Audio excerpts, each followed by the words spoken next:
So పెళ్లి చేసుకున్న తన కూతురు పెళ్లి చేసుకున్న అబ్బాయిల్ని చంపించడం అనేది చాలా చాలా కామన్. లేదు, తమ బిడ్డల్నే చంపడం. నిన్న కూడా తిరుపతిలో మనం చెప్పుకున్నాం. తిరుపతిలో సొంత తల్లి కూతుర్ని 17 ఏళ్ల కూతురు 17 ఏళ్ల కూతుర్ని దిండు అదిమేసి చంపేసి త్వరగా ఆ అమ్మాయిని కాల్చేసింది కూడా బాడీని. సో ఆ కేసులో అరెస్ట్ చేశారు.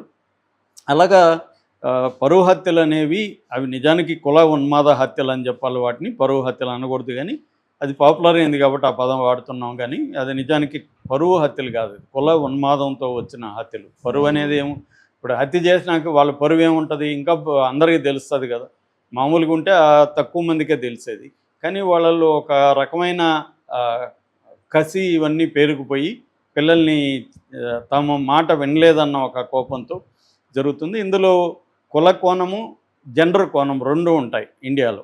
కుల కోణమేమో తమకంటే సోకాల్డ్ తక్కువ కులాలు ఉన్న వాళ్ళ పెళ్లి చేసుకుంటేనే చంపుతున్నారు డేటా చూస్తే.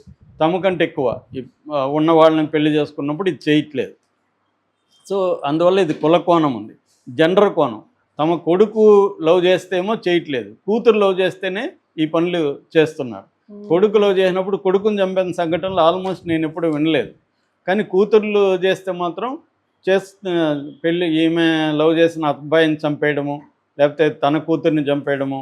ఇంకా తల్లిదండ్రులు ఎంత ఘోరంగా ఉన్నారంటే, ఆ మధ్య ఒక తల్లి కాళ్ళు పట్టుకునింది, తండ్రి చేతులు పట్టుకున్నాడు, తమ్ముడు గొంతు విసిగి చంపాడు హోటల్లో కూతుర్ని.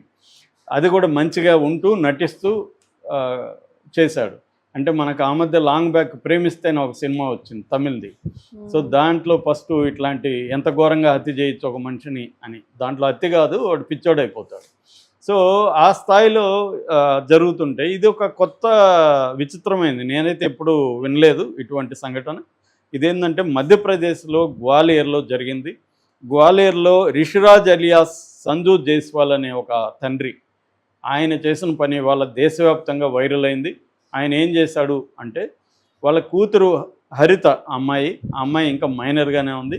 ఆ అమ్మాయి పక్కింటి అబ్బాయిని లవ్ చేసింది. వాళ్ళిద్దరు కలిసి పారిపోయారు. ఆ అబ్బాయి వీళ్ళకంటే తక్కువ కులం అబ్బాయి, కులాలు ఇక్కడ రాయలేదు మనకి. ఆ అబ్బాయి అయితే తక్కువ కులం అబ్బాయి. వెళ్ళిపోతే ఈయన చాలా అఫెండ్ అయిపోయాడు. తన కూతురు ఇలా చేయడంతో ఆయన చాలా తలదించుకున్నాడు. అతను ఒక మెడికల్ స్టోర్ నడుపుతాడు.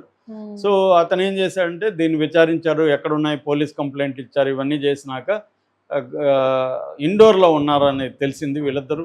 ఈయన వెళ్ళి ఇండోర్లో అమ్మాయిని బలవంతంగా పోలీసుల సహాయంతో పట్టుకొచ్చారు. పట్టుకొని వచ్చినాక ఒక 15 days ఇంట్లో పెట్టుకున్నారు. అమ్మాయికి కౌన్సిలింగ్ ఇచ్చారు. నువ్వు ఇలా చేయొద్దు, మన పరువు పోతుంది, మనకంటే పెద్ద కులం వాళ్ళను లేకపోతే మన కులం వాళ్ళని పెళ్లి చేసుకోవాలి తప్ప మనకంటే చిన్న కులం వాళ్ళని పెళ్లి చేసుకోవద్దు అని అంతా కూడా చెప్పారు. కానీ ఆ అమ్మాయి వినలేదు. ఒక 15 days తర్వాత ఈ అమ్మాయి లేచిపోయి ఇద్దరు, అప్పటికి ఈమె మేజర్ అయిపోయి ఏజ్ కూడా వచ్చేసింది. సో మేజర్ అయినాక ఈ అమ్మాయి వెళ్ళి ఆర్య సమాధిలో పెళ్లి చేసుకుంది.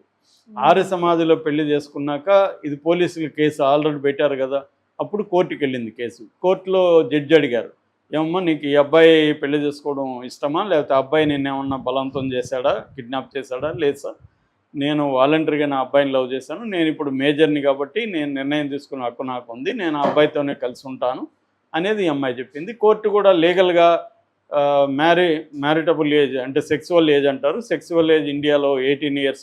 సో 18 years ఆ అమ్మాయికి నిండింది కాబట్టి ఆ అమ్మాయి నిర్ణయాన్ని కోర్టు గౌరవించింది. ఆ అమ్మాయి వాళ్ళ మ్యారేజ్ని ఓకే చేసింది కోర్టు కూడా. దాంతో వీళ్ళు ఏమీ చేయలేకపోయారు. సో ఈ నేపథ్యంలో అతను తండ్రి ఈ జైస్వాల్ హర్ట్ అయిపోయాడు. ఫస్ట్ అతను కోపంతో రగిలిపోయాడు. అంటే బాధ, కోపం రెండు అతన్ని ఊపిరాడనివ్వలేదు. అప్పుడు అతను అందరిలాగే ఆలోచించాడు, ఈ కూతుర్ని అల్లుడిని ఇద్దరిని చంపేద్దాము అని ఆలోచించాడు. అందరిలాగే పరువు హత్యలు ఎలా చేస్తారో అలాగే ఈయన కూడా ఆలోచించాడు. ఈయన అనుకుంటే నిజానికి వాళ్ళిద్దరిని చంపించగలిగిన పరిస్థితే ఉంది. ఈయన కొంత డబ్బులు ఉన్నాయి, సర్కిల్ ఉంది. ఈయన అనుకుంటే వాళ్ళిద్దరిని చంపించి ఉండేవాడు. కానీ ఈయన ఆ పని చేయలేక, అంటే తను ఏం చేశాడంటే ఒక సూసైడ్ లెటర్ రాశాడు. అది కూడా దేని మీద రాశాడంటే, ఆ అమ్మాయి ఆధార్ కార్డు జిరాక్స్ ఉంది, దాని మీద వైట్ పేపర్ పక్కన ఖాళీ ఉంటుంది కదా, దాని మీద రాశాడు. దాని మీద కూతురికి రాశాడు అనమాట సూసైడ్. అమ్మ తల్లి, నిన్ను అల్లారు ముద్దుగా పెంచాను, నువ్వు తప్పు చేసావు తల్లి, నువ్వు ఇలా మనకంటే తక్కువ కులం అతన్ని పెళ్లి చేసుకొని నా పరువు తీసావు, నేను అనుకోనుంటే మీ ఇద్దరిని చంపేసే ఉండేవాడిని, కానీ నేను చూస్తూ చూస్తూ ఎంతో ముద్దుగా పెంచిన కన్న కూతుర్ని ఎలా చంపుకోగలను, అందుకే నేనేం చేయలేక నేనే ప్రాణం తీసుకుంటున్నాను అని చెప్పి అందరూ నిద్రపోతున్నప్పుడు ఇతని దగ్గర లైసెన్స్డ్ రివాల్వర్ కూడా ఉంది, దాన్ని తీసుకొని కాల్చుకొని చనిపోయాడు. ఇది ఇప్పుడు పెద్దగా వైరల్ అవుతుంది, అందరూ ఇతని మీద చాలా సింపతి చూపిస్తున్నారు. వీళ్ళ బంధువులు వెళ్ళి ఆ అబ్బాయి ఈ అమ్మాయి ఎవరినైతే పెళ్లి చేసుకున్నారో ఆ అబ్బాయి వాళ్ళ తండ్రి మీద కూడా అటాక్ చేశారు, వాళ్ళ ఇంటి మీద కూడా అటాక్ చేసి వాళ్ళ ఇంట్లో వస్తువులంతా కూడా ధ్వంసం చేశారు. అంటే ఒక్కసారిగా సింపతి ఇతనికి వచ్చేసింది.